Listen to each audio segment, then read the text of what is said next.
সাম্প্রদায়িক সম্প্রীতি আবহমান কাল থেকে চলিয়ে আসছে, কিন্তু ভারতের মধ্যে বিগত কয়েক দশক ধরে এই ইসকন এবং আরএসএস মুসলমানদের উপর চরমভাবে নির্যাতন চালিয়ে যাচ্ছে।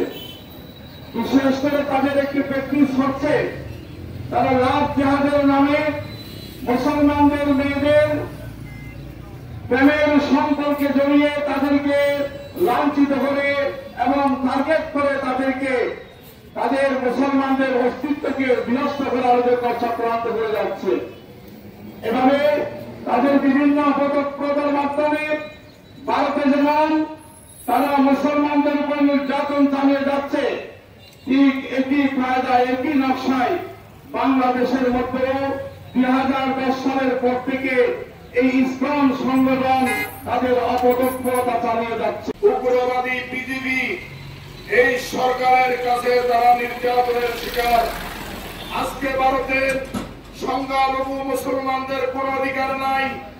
মুসলমানদের নামাজ পড়তে বাধা সৃষ্টি করে, কুরবানি দিতে বাধা সৃষ্টি করে আরেক পার্শ্ববর্তী রাষ্ট্র মায়ানমার থেকে সংখ্যালঘু 10 লক্ষ মুসলমানকে তারা বিভিন্ন ধরনের হত্যা মামলা, বিভিন্ন ধরনের সন্ত্রাসী কার্যক্রমের মাধ্যমে মায়ানমারের জমিন থেকে প্রায় 10 লক্ষ সংখ্যালঘু মুসলমানদেরকে তারা বাংলাদেশে বিতরণ করেছে।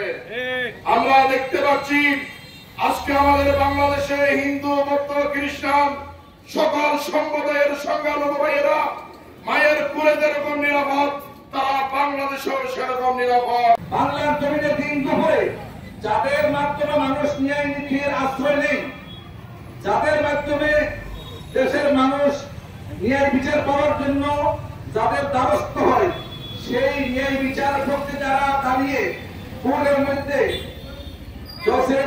জজের সামনে কথা বলে থাকেন, সেই নিরহ আলিফ এই আইনজীবীকে দিন দুপুরে যারা হত্যা করেছে, তাদের সেই হত্যার বিচার বাংলার মাটিতে না হওয়ার কারণে তাদের উগ্রতা আরো বেড়ে চলছে। কথা বলে দেখে ঢাকার মধ্যে হিন্দু ধর্মের নেতারা পর্যন্ত তাদের প্রতিবাদ করেছে যে তারা উগ্রবাদী, তারা সন্ত্রাস, তারা জঙ্গিবাদ, তারা আমাদের মন্ত্রীগুলিকে দখল করে নিয়ে স্বাধীনভাবে আমাদেরকে ঘোষণা করার সুযোগ তারা দিচ্ছে না।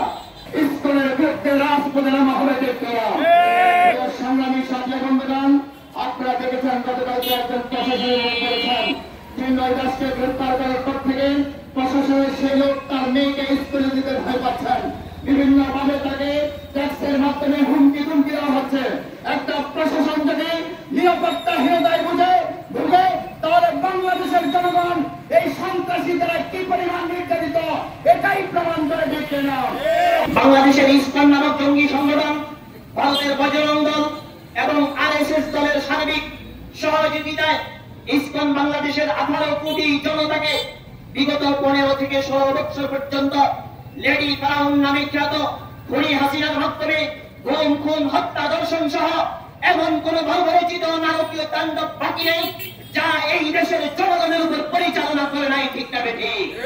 উগ্র এবং জঙ্গি কার্যক্রমে সরাসরি সম্পৃক্ত উগ্র জঙ্গি সংগঠন ইসকন কথা বলেন ঠিক কিনা? তারা আমার ভাইয়ের পকেট আরিফকে চট্টগ্রাম জজকোর্ট প্রাঙ্গণে প্রকাশ্যে কুপিয়ে হত্যা করেছে। যারা প্রকাশ্যে একজন মুসলমান আইনজীবীকে কুপিয়ে হত্যা করে, তারা প্রকৃত পক্ষে একজন সন্ত্রাসী সংগঠন কথা বলেন ঠিক কিনা? নিরপেক্ষ, সত্য প্রকাশে আপোষহীন।